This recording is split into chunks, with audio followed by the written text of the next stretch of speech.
congratulate to all the women, the womanhood in them, and the wishes of International Women's Day to all of you. I would like to convey the message is only women have to be very fit in their entire life. It's not that they have got married or they have got kids, so exercises and this is all not the part of life. They should keep it first priority in their life to be fit, and then they can take their care of their family very nicely.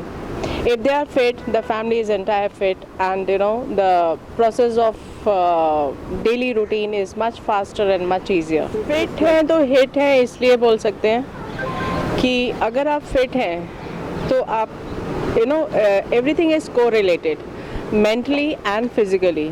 अगर आप mentally fit हैं तो आप अपना physical ध्यान अच्छे से दे पाओगे. जब आप फिजिकली फिट होगे तो आप मेंटली और भी फिट हो जाओगे. And once you are fit both ways, then definitely you are hit as a person. Everybody will like you.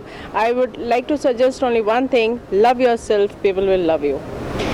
ये जो 1 साल गया डेफिनेटली मैं अच्छा तो नहीं था, लेकिन ये है कि इसमें जो वुमेन थी उनके लिए बहुत डबल भार आ गया. एक तो आपको घर को देखना ही देखना है क्योंकि आपके पास कोई हेल्प नहीं है, प्लस जो वर्किंग है वो उनको वर्क भी डबल हो गया. क्योंकि जब वो घर से काम कर रही थी तो ऑफिस वाले या जो भी है जहाँ पे भी वो एम्प्लॉय हैं वो सोचते थे कि हर टाइम वो फ्री है, पर ऐसा नहीं हो रहा था. उनका वर्कलोड डबल था क्योंकि एक तो एंटायरली आप ऑनलाइन काम कर रहे हैं which is a very different thing, and plus आप हाउस होल्ड घर का भी देख रहे हैं. बच्चे हैं, हस्बैंड हैं, उनकी पढ़ाई चल रही है, उनका ऑफिस चल रहा है, पर वो नहीं देख रहे थे. लेकिन being a lady of the house, being the, अभी तो मैं यही बोलूँगी, हेड ऑफ द फैमिली, आप सब कुछ चीज़ें मैनेज कर पा रहे थे. एंड इसमें क्या हो रहा था कि people were getting negative also कि बहुत ज़्यादा लोड प्रेशर पड़ गया था. वहीं पे वो था कि जो वुमेन की स्ट्रेंथ है, जो सब्सटेंस है, वो वहीं पे काम आ रहा था. Thank you. मेरा यही मानना है कि अगर वुमेन टाइम मैनेजमेंट ठीक से कर ले तो उनसे कोई बड़ा विनर नहीं है. एंड टाइम मैनेजमेंट मतलब ये नहीं है कि आप अपनी खाली फैमिली या बच्चे या हस्बैंड को मैनेज कर लिया, वो आपका टाइम मैनेजमेंट अच्छे से हो गया. उसमें आप अपने आप को फर्स्ट प्रायोरिटी देख के उसमें इंक्लूड करिए.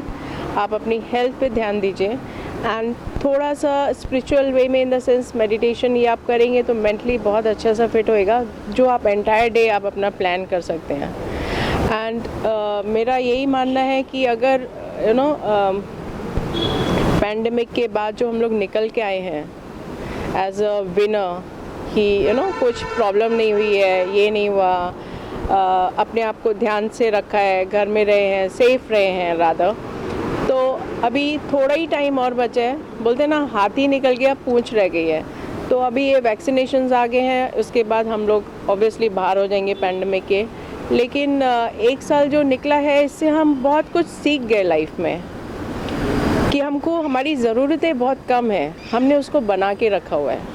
एंड जो हमने बनाया है ना ज़रूरतों को, उससे ही हमको खाली स्ट्रेस है. एंड ये स्ट्रेस से हमको बहुत सारी प्रॉब्लम्स होती हैं लाइफ में which we never realised it. लेकिन अभी लॉकडाउन के पीरियड में ये चीज़ रियलाइजेशन हो गया कि ज़रूरतें कम है, कट शॉर्ट करिए, लाइफ हेल्दी एंड हैप्पी जिए. लाइफ स्टाइल को आप हेल्दी रखेंगे. इसमें कई लोगों ने लॉकडाउन को एक प्रायोरिटी ले लिया कि वो घर में थे, उन्होंने अपने हेल्थ पे पूरा फोकस किया है. एंड कुछ लोगों ने इसको नेगेटिव ले लिया एंड वो जो मर्जी आए वो किए, एंड इससे हेल्थ पे बहुत नुकसान भी आया है. तो आपको कैसे टाइम को मैनेज करना है, आपको कैसे टाइम को लेना है स्पोर्टिंगली, ये आप पे डिपेंड करता है एंटायरली. आप अगर उसको बहुत स्पोर्टिंगली लेते कि चलो इससे अच्छा बढ़िया टाइम घर में रहने का नहीं आएगा, तो इससे बढ़िया रियली में कभी नहीं आएगा. एंड भगवान ना करे कभी आए भी, क्योंकि ये बेस्ट टाइम था आपको घर में फैमिली के साथ अपने ऊपर ध्यान देने के लिए. अच्छा टाइम था.